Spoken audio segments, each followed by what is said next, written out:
Gonzalo siempre estaba en nuestra casa y en numerosas ocasiones me han preguntado por él y veía las cajas y se echaban para atrás hasta que conocí a Mario Amorós, que dijo que sí le interesaba hacer un libro y con tan buena vista que coincidía con el centenario del partido, y un día antes de la pandemia nos reunimos y Mario hizo unas fotos y más fotos y más fotos de los tropecientos documentos. De hecho son unas 60.000 páginas, 60.000 folios que tengo yo en mi casa y o sea, habrá como 10.000 fotografías. En fin, fue un trabajo tremendo y como resultado de este trabajo ha surgido un libro que para mí ha sido una enorme sorpresa y un muy feliz acontecimiento, porque es un libro que para mí es una biografía definitiva de Dolores Ibarri, ya que existían muchos libros que se han escrito sobre ella, pero eran libros que hablaban o de una época breve o de un aspecto concreto o de unas relaciones concretas, total. No había algo que comprenda toda la enorme bibliografía que se pudo reunir en esta biografía de Dolores Ibarri, que es como un mosaico donde hemos ido recomponiendo a través de los documentos, a través de las cartas, a través de los numerosos artículos, hemos ido recomponiendo y reconstruyendo. Mario ha sido capaz de toda esa montaña de documentos crear un texto robusto, un texto ameno y un texto tremendamente denso y a la vez un texto de lectura apasionante, porque la vida de Dolores ha sido una vida muy larga, muy variada, y yo creo que este libro es una biografía y es un estudio que es una especie de matriz, porque aquí está toda la documentación que uno puede encontrar. Lo hemos conversado en varias ocasiones y qué nos queda y qué es lo que falta en este libro, y yo creo que es lo más completo, lo más complejo y lo más sincero y honesto, porque la vida de Dolores ha sido larga, ha sido muy comprometida, ha sido en un contexto de un siglo trágico, de las guerras, de la guerra civil, de la guerra mundial, del nacimiento de un joven partido comunista en una época de dictadura de Primo de Rivera, con todos los pros y los contras, con la imposibilidad de tener una vida de partido normal, con la clandestinidad, con la explosión del Frente Popular y luego la guerra. Y para mí, yo creo que eso es lo más importante que he hecho en mi vida durante 30 años, entre mi madre, que ha muerto hace 3, y yo, reunir todos esos documentos y encontrar por fin la persona que fue capaz de reunir todos esos fragmentos de la vida de Dolores Ibarri, del siglo XX, del Partido Comunista, de la Internacional Comunista, en un libro que para mí es fundamental. ¿Por qué Dolores sigue siendo importante y por qué es una persona tan simbólica? Entre otras cosas, yo siempre digo que porque le ha tocado vivir casi 100 años y es una persona que ha estado en muchos momentos muy importantes, y a lo largo de esos 93 años que ella vivió ha tenido una personalidad y una fortaleza enorme, y ella ha sido una persona cuya vida es uno de los símbolos del progreso de la mujer, el progreso de la sociedad, de la lucha antifascista, un símbolo de la consecuencia, de conciencia y de fidelidad a unas causas que ella había elegido en su primera juventud. También es muy importante que la vida de Dolores Ibarri coincida con la aparición del cine y con el desarrollo de la radio y de los medios de comunicación, de los periódicos, porque ella empieza su vida política como periodista, escribiendo en un periódico minero vizcaíno en el año 18, y a lo largo de toda su existencia, su maravillosa voz y su imponente imagen, primero como una mujer luchadora y luego como todo un símbolo de la guerra por la paz, digamos, por la legalidad, por la ley, por la Constitución, por la defensa de los valores básicos y la lucha antifascista y luego la democrática que es de España, han sido presentes y han sido también filmados, grabados y reflejados en una enorme cantidad de escritos. Y siempre le digo a Mario que hay miles y miles y miles de documentos en la Radio Pirenaica que ella ha dirigido, pero también las filmotecas que nos pueden dar yo no puedo decir que es un pálido reflejo, es un reflejo, no es mucho más de persona, pero sí es un soporte muy importante para entender qué tipo de persona era y qué siglo le tocó vivir. Y bueno, estamos aquí presentando este trabajo que para mi madre y para mí ha sido un acto de gran amor y también un acto de militancia, porque cuando me preguntan en qué militas, digo, yo milito en el archivo, en mis 60.000 papeles, que intento mantener de una forma civilizada, organizarlos y seguir. Ahora, por ejemplo, estoy organizando las fotos que tenemos 3.000 organizadas, pero quedan otras 5.000, 8.000, que estoy ahora en ello preparando un catálogo, etcétera, y los audiovisuales. En fin, que para mí ha sido una enorme suerte de conocer a Mario, de ver nuestro trabajo con mi madre plasmado en un libro que me parece absolutamente imprescindible, porque la historia de Dolores, la historia del Partido Comunista, la historia del siglo XX en España, tiene muchas lacunas, tiene muchos agujeros negros, donde parece que no ocurría nada. Este libro es fundamental para crear, a través de la vida de Dolores, la historia de una mujer luchadora, la historia de una sociedad emergente y un recuerdo de la gente que dio su vida y entregó todas sus fuerzas a la lucha por la democracia y para que hoy vivamos en un mundo mejor, que no es el mejor de los mundos, pero si nosotros comparamos cómo se vive ahora y cómo se vivía hace 100 años, cuando Dolores emprende su vida política, vemos que se han hecho muchas cosas y que nuestra vida realmente es un enorme paso adelante. Muchas gracias y paso la palabra a Mario, que se va a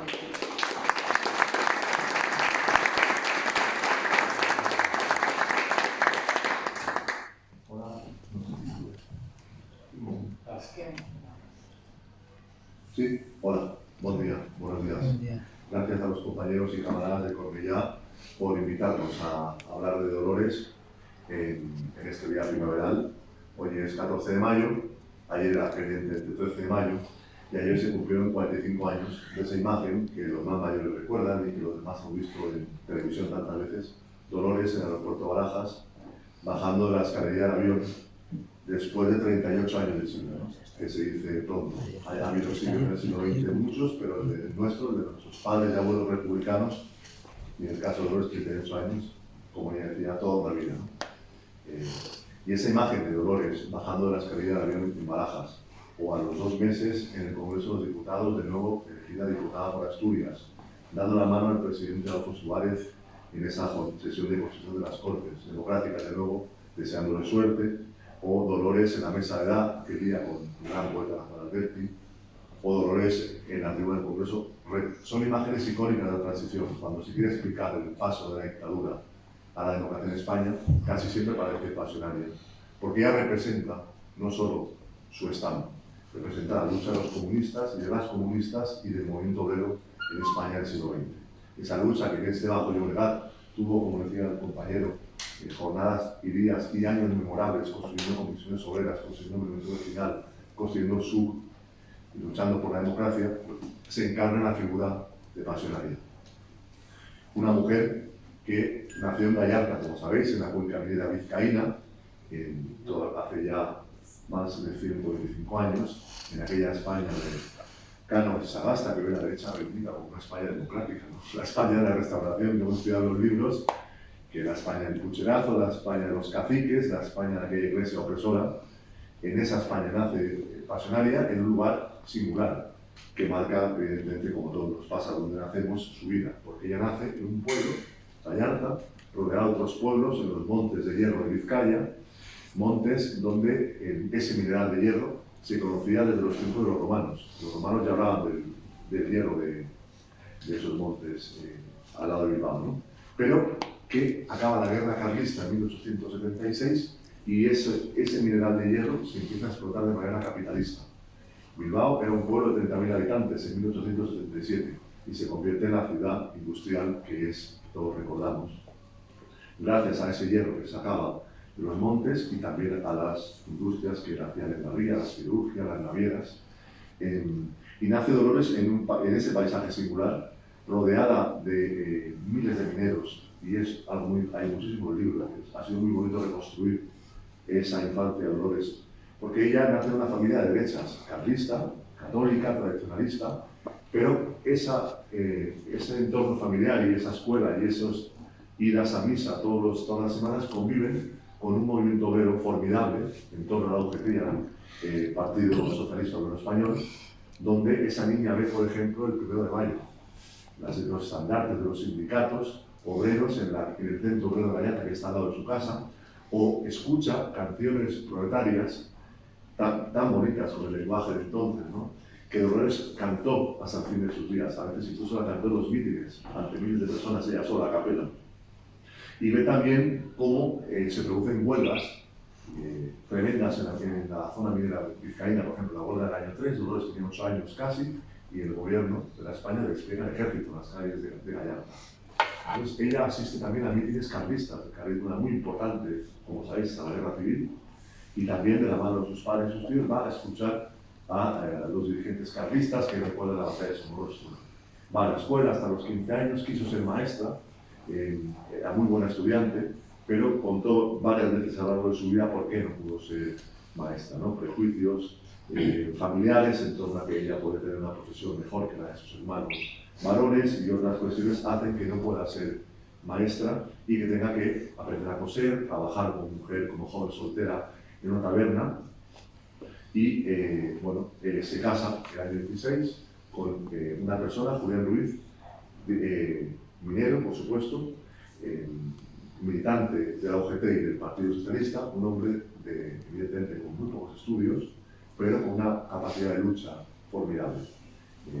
Julián participó en todas las huelgas de la minería desde que era un niño de 10, 12 años, era militante socialista y de la UGT, y es él quien, como dijo Teresa Pamis,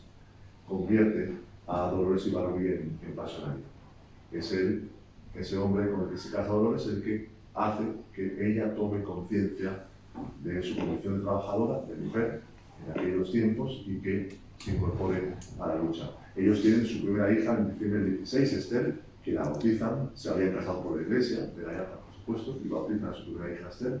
pero ya el año 17, en la Huelga General Revolucionaria de agosto, Dolores participa en el comité de huelga, en el comité minero, incluso fabricando explosivos, e ingresa en el Partido Socialista Obrero Español a finales del año 17. Ella fue militante socialista durante 2 años largos, y es ahí donde, como a todo el movimiento obrero, les llegan las noticias de lo que estaba pasando en Rusia. Cuando uno lee El único camino, ese libro que muchos conocéis, parece como si la noticia hubiera llegado de inmediato a España. El triunfo de los revolucionarios en Rusia fue un aldabonazo. Dolores lo cuenta que era muy bonita, como un resplandor que ilumina a los sectores más comprometidos del movimiento obrero. Bueno, no fue tan así, evidentemente, en el mundo de la época, cuando uno ve el periódico del Partido Socialista, el socialista que está digitalizado completo, lo puedes leer día a día en Internet, es verdaderamente impresionante. También hay digitalizados en Internet los periódicos del partido de la Guerra Civil, Frente Rojo, por ejemplo, que se compara después en Barcelona. Hay una gran cantidad de prensa digitalizada, comunista y prensa obrera, ¿no? Bueno, pues en ese periódico socialista uno ve noticias de Rusia, aparecen nombres, Kerensky, Lenin, Trotsky, pero evidentemente con una gran confusión. Fue un proceso mucho más largo de lo que cuenta Dolores, pero ¿qué es lo importante? Que esos sectores del movimiento obrero que creían en que era necesaria una revolución como la que acaba de triunfar en Rusia, abren el debate dentro del Partido Socialista y de la UGT en torno a la adhesión a esa tercera internacional que Lenin crea en Moscú en marzo del 19. No solo en el movimiento obrero socialista, la CNT participa, envía emisarios a Moscú, como sabemos, y participa de la Fundación Internacional Sindical Roja. Andreu Nin va a Moscú y es dirigente varios años, en aquel momento era militante de la CNT. Bueno, en el caso de los socialistas, Dolores vive en el pueblo Mosquito, llamado Mosquito, el pueblo Somorrostro, con su marido, nace su hijo Rubén en el año 20 y ese es cuando ellos participan en ese debate. Y aparece en la prensa vasca el nombre de Julián Ruiz, de su marido, en varios congresos de la OGT pidiendo la incorporación a la Internacional Comunista. El nombre de Dolores no aparece en aquellos momentos en la prensa, que se conserva. Se producen 3 congresos extraordinarios del PSOE que dan lugar a la fundación del PC, después de un proceso muy interesante, un proceso apasionante, la fundación del Partido Comunista de España el 14 de noviembre del año 21. Dolores es fundadora del Partido Comunista en la cuenca minera vizcaína. Ella no tuvo ningún protagonismo en la creación a nivel estatal y en la dirección del partido hasta el año 30. Pero ella tiene el mérito de haber participado con sus compañeros en la cuenca minera vizcaína en uno de los pocos lugares donde el Partido Comunista de verdad nace con fuerza, con arraigo en el movimiento obrero. El sindicato minero de Vizcaya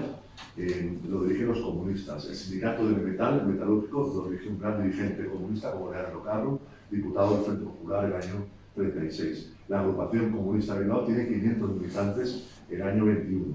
Bueno, viene un periodo muy difícil, también un partido muy pequeño, muy sectario, viene un periodo donde se instala la dictadura de Primo de Rivera en el año 23, que legaliza por primera vez el Partido Comunista de España, también la CNT, y persigue al movimiento obrero. Y en ese periodo de reflujo, Pasionaria actúa en la cuenca minera, sobre todo como mujer de minero. Es Julián, en esa sociedad machista, patriarcal, es Julián, evidentemente, el que participa en las bodas, y luego se dedica a llevar la comida a la mina, criar hijos, tiene un parto de trillizas al año 23, sin médico, y atender las cuestiones que le asignaban su mujer en aquel momento. Pero ella tiene, como militante comunista y antes como militante socialista, la capacidad de escribir artículos en la prensa. Algo increíble que en la España de la época, una mujer ama de casa con estudios primarios fuera capaz de publicar artículos en la prensa nada más y nada menos que el Sindicato Minero de Vizcaya. Y así, en la Semana Santa del año 18, publica su primer artículo, titulado La hipocresía religiosa, que firma con un seudónimo, el de Pasionaria. Es el seudónimo con el que firmará la mayor parte de sus artículos hasta el 39. Y desde entonces nunca más volvió a firmar un artículo con el seudónimo, sino con su nombre propio. El nombre de Pasionaria aparece en el periódico de los mineros, aparece en el primer periódico del Partido Comunista de Euskadi, La Bandera Roja, y aparece a partir del año 27 en los periódicos del Comité Central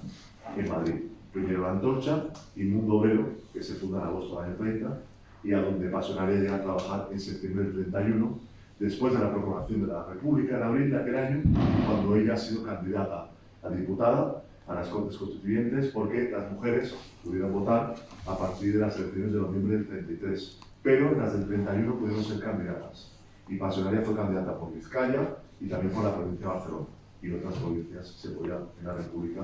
ser candidata por varias, o candidato por varias provincias, y Dolores fue candidata, aunque no hay noticias de que hiciera campaña en Barcelona. La debió hacer en Vizcaya. Ya era miembro del Comité Central, ya era una dirigente comunista que, evidentemente, por su condición de mujer y sus dotes personales, llamaba la atención de la prensa vasca, y también hay reportajes de la prensa de Madrid. Y ella llega a Madrid en septiembre del 31, el 30 de septiembre, en tren, sola, deja atrás a su marido, a Julián, y a los 2 hijos que habían sobrevivido a la miseria y a la pobreza de su hogar, porque perdió a 4 hijas que eran en aquellos años 20. Llega sola a una ciudad como era Madrid de la República. Imaginaos la plena efervescencia, el debate de la Constitución de las Cortes y esa primavera cultural de los poetas, de los intelectuales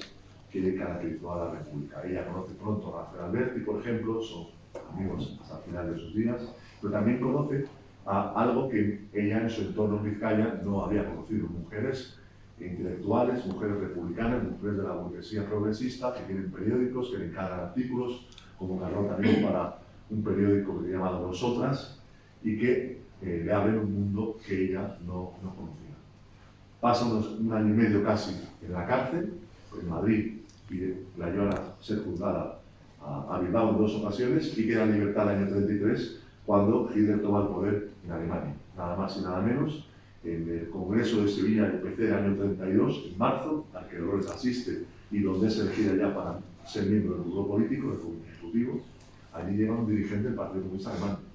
Partido Comunista Alemán que saca el 18% de los votos en las elecciones del final del 32 en Alemania, más el 20 y tantos de los socialdemócratas, pero la división del movimiento obrero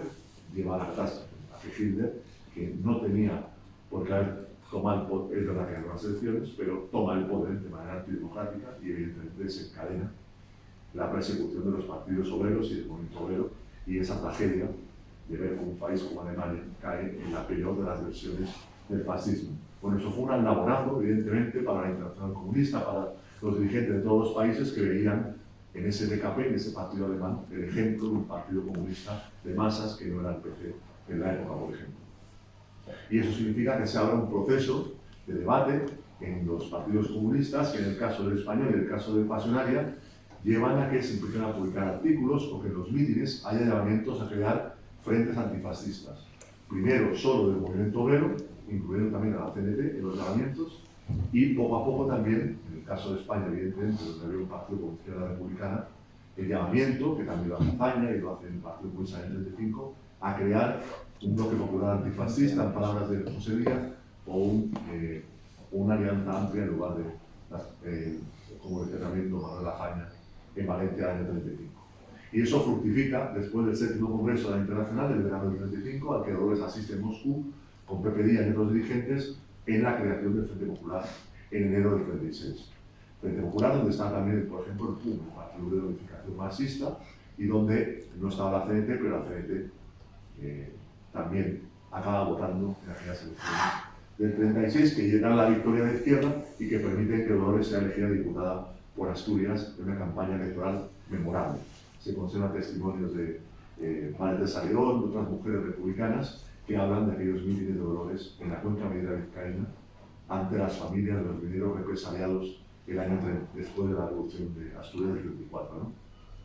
Dolores ya es una gran dirigente en aquel momento. Hay en la prensa comunista y republicana reportajes impresionantes sobre su capacidad política para trasladar un mensaje, el mensaje del Partido Comunista, a las masas obreras y a las masas republicanas. Por ejemplo, siempre hablo del mitin de las ventas del 29 de febrero, en una tarde casi nevando en Madrid, con Rafael Alberti, con la mujer de los mineros, un discurso impresionante, el típico discurso de mitin político, ¿no? Ante unas masas republicanas que acaban de ganar las elecciones, pero es que además, y ahora la extrema derecha de tanto en tanto lo saca, aquel famoso debate en las Cortes de la República del 26 de junio del 36, donde siempre acusan a Dolores de haber amenazado de muerte a Calvo Sotelo, que fue asesinado un mes después, y para el franquismo fue la chispa que enciende la guerra civil, ¿no? Bueno, todo eso es falso, evidentemente, como muchos historiadores han contado con el paso de los años. Aquel día, bueno, por supuesto no hay ninguna prueba, ni en la prensa, ni siquiera en la prensa derecha de aquellos días, de que Dolores amenazara a Calvo Sotelo. Pero es que además ella no debate con Calvo Sotelo. Ese debate está en el diario de sesiones, está digitalizado, lo podéis ver en internet, y es impresionante, porque es el debate de una mujer autodidacta, una mujer obrera en las Cortes de la República, respondiendo a la intervención de José María Gil López, el líder de la CEDA, el gran líder de la derecha antirepublicana, y Dolores hace un discurso memorable denunciando la conspiración de las derechas contra la República, denunciando a esos señoritos que deberían estar juzgados y en la cárcel, pero que estaban conspirando. Conspiración que da lugar, como sabemos, al golpe militar del 17 de julio del 36 en el protectorado español de Marruecos y que se transforma en ese verano del 36 en guerra civil por el apoyo masivo de las potencias fascistas a los facciosos. Dolores está en Madrid aquel fin de semana y está reunido en la dirección del Partido Comunista en el barrio de Chueca, en la calle Piamonte de Madrid, al lado de la sede de la UGT y del Partido Socialista, la Casa del Pueblo, y es un día que uno puede revivir gracias a la prensa. El mundo obrero de esos días no está digitalizado en internet, está a partir del 52, pero se puede leer digitalizado en el archivo histórico del PC. Y hay muchos periódicos republicanos digitalizados. Y es impresionante esa ciudad de Madrid, y yo estoy de caso porque es a Dolores, pero Barcelona fue impresionante también, como sabemos, cómo aquí se nota el fascismo, ¿no? Pues la lucha sobre todo evidentemente de los anarquistas que hegemonizaban el movimiento obrero. Pero en el caso de Madrid, es una ciudad que ese sábado, un pleno día de verano, la gente comiendo helado, la gente yendo al cine y yendo al frontón como si no pasara nada, la vida seguía, y la gente también preguntándose, los trabajadores en la Puerta del Sol, en Madrid, preguntándose qué estaba pasando,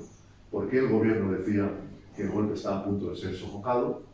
y sin embargo llegaban noticias de Sevilla, ya de Queipollano, diciendo que Madrid estaba a punto de caer. En ese momento dramático, donde el presidente del gobierno de la República dimite, Casares Quiroga, y el gobierno de la República casi sin gobierno,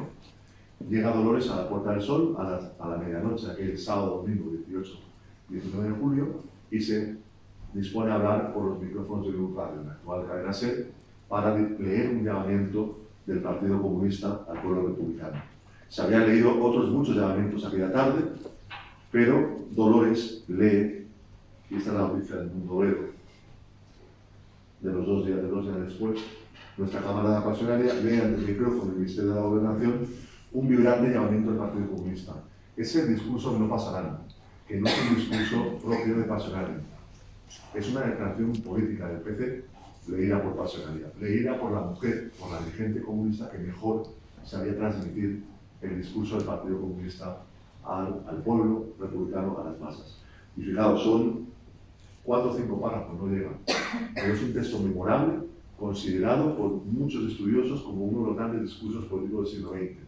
Hay hasta documentales del canal Arte de Francia sobre los grandes discursos y están no pasarán. Hay editoriales francesas que han publicado colecciones de los grandes discursos y hay un librito que lo puedes comprar por internet que vale 5 euros,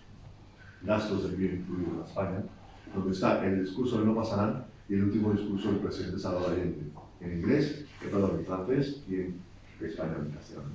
Bueno, pues ese texto que lee Dolores tiene el mérito de entender muy bien qué significa ese golpe de Estado contra la República. Es una amenaza a toda la propuesta democrática de la República, una amenaza al gobierno del Frente Popular, y donde Dolores, el PP, llaman al pueblo, a la clase obrera, a los campesinos, a levantar las armas contra el fascismo. Y es en ese texto donde está la consigna de no pasarán, que está en la propaganda del PP desde el año 34, aparece incluso en billetes en Mundo Obrero, ese discurso se traduce, se publica en la prensa antifascista del medio mundo, que convierte la guerra de España en lo que todos sabemos, en esa epopeya que los pueblos del mundo vieron como la primera defensa ante el fascismo. Explica las brigadas internacionales y explica muchas cosas. Y explica que Dolores se convierta en un mito político universal, que Pasionaria sea un nombre que recorre todos los continentes y que ejemplifica ante el mundo la lucha contra el fascismo en España. En su caso, la guerra tiene momentos impresionantes, como las primeras semanas en el frente de Madrid, en la Sierra de Madrid, como también la defensa de Madrid, en una ciudad sin apenas defensas naturales, que logra resistir a ese ejército profesional que ha llegado a principios de octubre a las puertas de la ciudad y que con el heroísmo, con la de los milicianos, con el ejército republicano, con la llegada de las brigadas internacionales y la ayuda soviética, logra salvarse la ciudad y que la guerra se prolongue. Dolores sale a Valencia a final del 37, del 36 y llega a Barcelona allá por el otoño del año 37 porque acompañando al gobierno de la República. Aquí está en Barcelona en el invierno del 38, cuando se produce el relevo de Prieto como ministro de Defensa Nacional y Negrín asume esa cartera en el invierno del 38, y aquí está Dolores en Barcelona cuando se produce la despedida de las brigadas internacionales en octubre del año 38. El presidente del gobierno de la República, don Juan Negrín, anuncia ante la Sociedad de Naciones que va a retirar a los voluntarios extranjeros que combaten con el ejército popular para ver si de esa manera los fascistas debían dejar de apoyar a España. Evidentemente no se dio, pero los brigadistas se marchan de España y se marchan con ese desfile memorable en la Diagonal de Barcelona a finales de octubre del 38, sin armas, y con la presencia en el desfile del presidente de la República, don Manuel Azaña, del presidente don Juan Negrín, de los dirigentes del Partido Comunista, como Pepe Díaz, como Dolores, y está ese texto maravilloso de Pasionaria, de homenaje a las brigadas nacionales que todos hemos leído, pero que no fue un discurso que Dolores diera aquel día ante el desfile de las brigadistas. Eso no fue así. La prensa del día siguiente, comunista y republicana, no deja lugar a dudas, y fue muy difícil, en las circunstancias de la pandemia, precisar el origen y cuándo se publica el texto por primera vez. El libro le dedico 6 páginas porque hay una gran confusión en torno a ese tema. Eso no quita ni mérito a Dolores ni mérito a los brigadistas, pero la historia fue así y hay que contarla para aclarar esas cosas. Es un texto maravilloso. Dolores siempre mantuvo correspondencia con los brigadistas internacionales hasta el fin de sus días. en el archivo que conserva Lola, que fue de Pasionaria, hay cartas con la brigada Lincoln, por ejemplo, incluso en los años 80, cuando Dolores era un anciano de 90 años, y él siempre recordó el heroísmo de aquellos jóvenes que vinieron a luchar a España en defensa de la República. El hijo de Dolores, Rubén, llegó incluso a combatir en Cataluña en diciembre del 38 del 39, antes de que se desplomara la resistencia con todo lo que sabemos que pasó en Barcelona a partir del 27 de enero del 39. ¿no? Incluso fue Rubén parte de esa retirada republicana hacia la frontera y a los campos de concentración de Francia. Acaba la guerra en España de la peor de las maneras posibles, con un golpe de Estado contra la República, contra el gobierno de la República, que lleva a que de la noche a la mañana Dolores tenga que estar en Madrid, viaja a Murcia, de Murcia a Alicante en tierra, y de allí sale la avioneta al exilio el 6 de marzo del año 39. Llega a Argelia, de allí llegará a París, en barco a Marsella y después entrena a París, y llega en barco a Leningrado en abril del año 39, cuando además, en un momento en que Stalin, en los debates del Comité Ejecutivo Internacional, ordena que se abra un proceso de debate dentro de los dirigentes comunistas en torno a la derrota de la República en España, para entregar lecciones a otros partidos comunistas. Es un tema muy impresionante, hay una gran cantidad de documentos que Ángel Viñas y Fernando Hernández han publicado en el libro Después de la República hace ya más de 10 años, y Dolores participa de ese debate de autocrítica que acaba cuando se firma el Pacto Germano-Soviético en agosto del 39 y viene la Guerra Mundial. Guerra que en el caso del PC, y evidentemente del sur, cambia cuando en el año 41, en junio, la Alemania nazi invade la Unión Soviética. Entra en guerra la Unión Soviética y la guerra se convierte en una guerra antifascista. Y ahí, en la Unión Soviética, había centenares de cuadros comunistas, muchos de ellos se incorporan al Ejército Rojo. Rubén, que es oficial del Ejército Soviético, se incorpora también al Ejército Rojo, ya participa en los combates en Bielorrusia en el año 41 y después en el año 42 llegará a estar liquidado. En el caso de Pasionaria, la Guerra Mundial significa, primero, que se crea la Radio Pirenaica, por orden de la Comité de la Internacional, en julio del 41, Dolores fue su primera directora, y la Guerra Mundial para ella fue, después de la evacuación de Moscú, sobre todo, en octubre del 41, Camino de los Urales, en una evacuación dramática, significa leer discursos por la red. En el archivo de Dolores, en el archivo histórico del PC, hay centenares de páginas día a día de los textos a máquina o manuscritos que Pasionaria leía por la radio pirenaica o por las emisoras soviéticas. Uno puede ver la Guerra Mundial de la pluma de Dolores. Por ejemplo, cuando desembarca en Normandía, hay un texto de Dolores, cuando se libera París, en fin. Ella tiene, por supuesto, la Guerra Mundial para ella representa, primero, la resistencia de la Unión Soviética, del Ejército Rojo, y luego la muerte de su hijo Rubén en Stalingrado,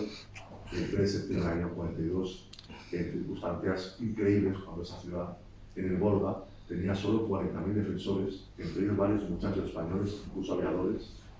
y frente a una maquinaria de guerra nazi que eran más de 500.000 soldados, intentando tomar esa ciudad. Ahí muere Rubén, los primeros compases, y evidentemente para Pasionaria fue, después de haber perdido 4 hijas, la gran tragedia de lo que queda en su vida en el plano personal, ¿no? Un dolor impresionante. Hay una gran cantidad también de testimonios en el libro sobre eso y también en el archivo de Lola, que de ahí evidentemente lo que he tomado, ¿no? La guerra acaba en el año 45 y ella se despide de Stalin en febrero del 45 y hace un viaje larguísimo por tierra, mar y aire hasta llegar a Francia, a París, a finales de abril del 45. Llega en un momento impresionante, o sea, ya Francia ha sido liberada y Alemania se rinde en mayo del 45 y Dolores llega con la convicción de que evidentemente Franco tenía que caer. Una dictadura instalada con el apoyo de las potencias derrotadas, necesariamente, a los ojos del exilio republicano, tiene que caer. Pero, de nuevo, las potencias democráticas traicionaron a la República Española, a esos miles de luchadores que contribuyeron a la derrota del fascismo en Francia, sobre todo, los volvieron a traicionar, y a pesar de los mítines, y es muy impresionante ver de nuevo también esa esperanza en la prensa comunista en Francia, ¿no? Del mundo obrero que se publicaba en Toulouse, en París, en Argelia francesa, esos mítines increíbles en Toulouse, por ejemplo, en diciembre del 45, cuando Dolores cumple 50 años, hasta Pablo Picasso va a la reunión del PC y participa del cumpleaños de Dolores, ¿no? Y hay un mitin impresionante, como también en julio del año 47 en el Parque de los Deportes de Toulouse, de miles de españoles, donde Dolores dice: volveremos pronto a una España democrática, el año 47. Y ese pronto fueron 30 años más de exilio, además en las peores condiciones, porque en Francia, en septiembre del 50, el SUC y el PC son ilegalizados o en una operación policial, detenidos centenares de dirigentes, son deportados a varios países, y además Dolores está ya en el momento de nuevo en la Unión Soviética porque ha sufrido una enfermedad muy grave que la tiene postrada en un hospital varios meses del año 49, y además en el este de Europa vienen unos procesos de estalinismo terribles que afectan incluso a personas como Irene Falcón, cuyo marido, el dirigente comunista checo Geminder, fue ejecutado por el gobierno estalinista de Checoslovaquia. Con esas circunstancias tremendas, sigue la vida de Dolores, viene el 20 Congreso del PQS el año 56, donde Khrushchev plantea el informe sobre los crímenes de Stalin, informe que Dolores lleva para que lo lea en español, y para ella, como para todos los comunistas, un aldabonazo tremendo, porque esa figura a la que habían rendido culto, que además con el triunfo de la Guerra Mundial había crecido aún más, bueno, se desbordaban hecha añicos para los comunistas al conocer esa realidad cuya dimensión real no conocían del todo. Y en el caso de Pasionaria, ella explicó de manera muy gráfica, en el año 68, en una reunión del Comité Central del PC, que leer aquello fue, dijo, como si se me hubieran caído los palos del sombrajo. De esa manera lo expresó. Y es aquel año 56 también cuando el PC y el SUC aprueban la política de reconciliación nacional. Tender la mano a todos los que en España estuvieron dispuestos a luchar contra la dictadura franquista y por la recuperación de la democracia. Fue una política novedosa, evidentemente, y que permitió que llegaran a la lucha por la democracia incluso sectores sociales que eran de familias que habían ganado la guerra civil, incluso sectores vinculados a la Iglesia Católica. Os quiero volver a contar a los mayores del papel de tantos curas y tantas iglesias obreras que abrieron las puertas a comisiones obreras en los años 50, 60, 70, porque allí eran espacios de libertad y libres de represión, ¿no? Bueno, pues eso fue importante entender que habían pasado 20 años del inicio de la guerra civil y que para enfrentar y para recuperar la democracia lo que hacía falta era unir a los trabajadores, unir al pueblo en torno a esas luchas. Eso permite, pues por ejemplo, la creación de comisiones obreras y que además el SUC, en el caso de Cataluña, vinculado también la lucha por los derechos nacionales, y el PC se convirtieran en el alma de la lucha por la democracia en España a partir de entonces. Y que la lucha tuviera un carácter de masa, sino un carácter solo de cuadros sometidos a una represión feroz durante tantos años. Dolores deja de ser la secretaria general del PC en diciembre del 59, es Carrillo el que asume la secretaría general, y ella se convierte en presidenta del partido, pero es evidentemente la persona que a través de la Pirenaica, por ejemplo, en aquellos discursos por radio tan importantes, es que hablan a España, ¿no? Que cuando las huelgas se estudian en el año 62, habla por la Pirenaica, pide el año 63 la libertad de Julián Grimau, y es una voz que transmite esperanza en el futuro a quienes luchaban dentro de España o a quienes estaban en la emigración, que habían huyendo de la miseria de la dictadura franquista y buscándose el pan para sus familias. También tiene un papel muy importante en momentos como el año 64, del debate dentro del SUC y del PC con Saint-Paul Claudí, el año 68, cuando ambos partidos condenan la invasión de Checoslovaquia, la posición de Dolores frente a la mayoría de la dirección es importante para cohesionar al partido. Y también cuando ella vuelve a protagonizar mítines en Europa Occidental, el del 71 en París, el del 74 en Ginebra, el del 75 en Roma, cuando le hablan a una nueva generación de españoles, a esos jóvenes trabajadores de la inmigración que conocen a Dolores por la Pirenaica, por el único camino, por las historias de sus padres, por el recuerdo de la guerra, pero que nunca han visto hablar a Dolores. Y es muy impresionante los testimonios de los sentimientos que Pasionaria despertaba en aquella gente, ¿no? Muy conmovedor el documental El mitin de París, que está en YouTube, filmado por unos cineastas catalanes de la época, los testimonios de esa gente que iba a escuchar decían a la Pasionaria, ¿no? Y es una mujer todavía con una fuerza impresionante, y ese mitin de París es impresionante, el discurso de Dolores y la fuerza que transmite. Muere Franco en noviembre del 75 y ella está en Moscú, me llaman muy pronto, conoce la noticia de la muerte del dictador y se abre el proceso para todos los exiliados como Dolores de la esperanza, el deseo de volver a España después de tanto tiempo. El caso de Dolores significó un sufrimiento espantoso, tuvo incluso problemas de salud no menores debido a esa angustia de la espera en Moscú de que le autorizaran el regreso que se produce cuando el Partido Comunista de España es legalizado el 9 de abril y ella al mes siguiente vuelve a España y vuelve un sábado 13 de mayo y el 20 de mayo ya está en Bilbao en un mitin impresionante ante 40.000 personas y 3 días después en Asturias ya la campaña electoral de aquellas elecciones del año 77 que llevaron 20 diputados, 8 de ellos del sur, a las Cortes Democráticas en Madrid. Dolores tiene un papel puramente simbólico en aquella nueva legislatura, no tuvo ninguna intervención parlamentaria, pero como decía al principio, su sola presencia en ese Congreso de los Diputados, bueno, representaba que había acabado una dictadura fascista y que España volvía a ser un país democrático. Y al final de su vida ella se empeñó en intentar ser una persona que uniera a los comunistas de toda España, que estaban divididos, como sabemos también en aquel momento, aquellos años 80 de tantas divisiones y querellas internas. Y hoy Dolores, bueno, pues su recuerdo es importante, yo creo, que lo conozcan sobre todo los jóvenes, ¿no? Que vaya mucho más allá de la militancia nuestra y que llegue sobre todo a los jóvenes. Por fin,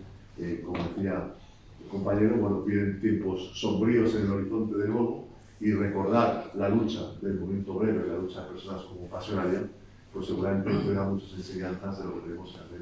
en los próximos años. Gracias. Muy bien.